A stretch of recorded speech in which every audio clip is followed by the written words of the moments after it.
Even though you may be thinking, we just had a presidential election. Well, many folks are already gearing up for 2024, including Republican Party Chairwoman Ronna McDaniel, who on Thursday tweeted this. For years, the Commission on Presidential Debates has shown bias against Republicans. Since they continue to stonewall common sense reforms, the RNC is leveling the playing field to make debates fair for future nominees. The RNC sent a letter to the commission outlining a list of demands and threatening to pull out of future debates.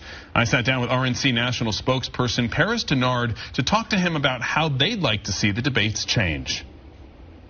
This letter that our RNC chairwoman, Ronna McDaniel, sent to the commission last year, and the subsequent follow-up conversations, both virtual and in person, and the latest letter that was sent to them, is all boiled down to fairness. The last presidential cycle, we saw the debate stage happen where one of the moderators worked as an intern for the Democrat candidate. We saw that there were several members of the presidential commission, the debate commission, that actually had said disparaging things publicly about the Republican candidate. We saw that the debate commission actually changed timing and formatting and things of that nature pertaining to one of the debates without even notifying the Republican campaign, the candidate's campaign, about the changes that were being made.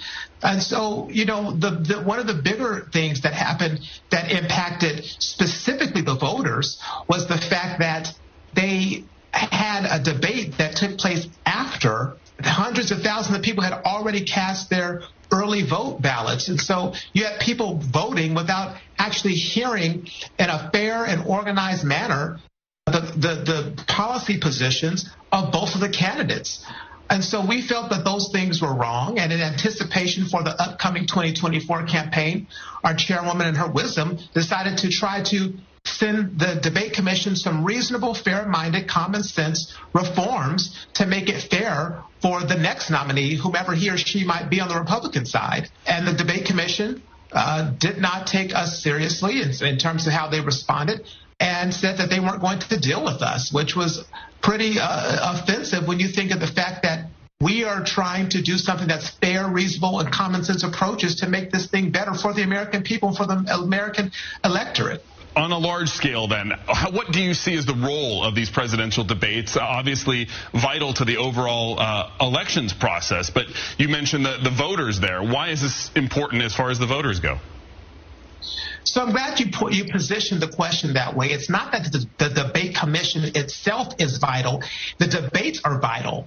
And so the RNC's position is that we hope that the Democrat nominee would debate the Republican nominee anytime, any place, anywhere, so much so that it is fair, and that the playing field is level for both of them in terms of objectivity with the debate moderators and the debate commissioners. And so that's all we're asking for. And so we think that the voters who are going to listen to these two candidates should be able to have confidence in the platform by which they are presenting on, meaning the debate commission, that it's not in any way biased or in any way tipping the scale towards one candidate or the other.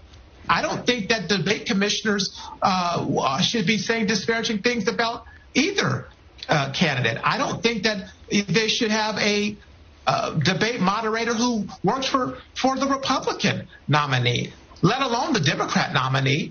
And they certainly shouldn't be having debates after people already voted. That's not helping the electorate at all.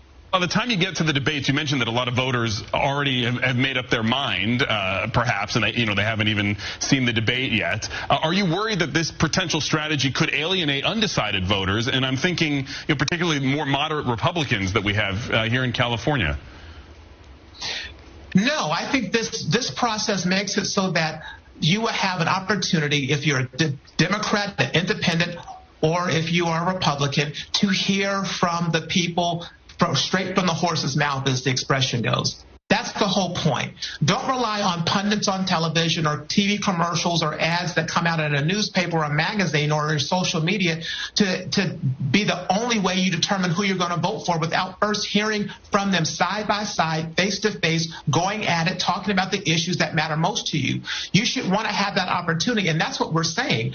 Give the voters the opportunity to at least hear from them at least one time on the debate stage, unobstructed, in a fair and common sense process that's objective before hundreds of thousands, not millions of people go out to vote. It's a very simple request, and I think a lot of Americans, no matter what your political party or identification is, be it Republican, Democrat, or Independent, would want to have the opportunity to do that before they go out and vote. This won't alienate people. I think it would actually encourage people to actually want to listen and have a more informed decision on whom they want to vote for. All right, looking ahead to the 2024 election, Paris Dennard, GOP spokesperson, thank you so much for being here. Thanks for having me.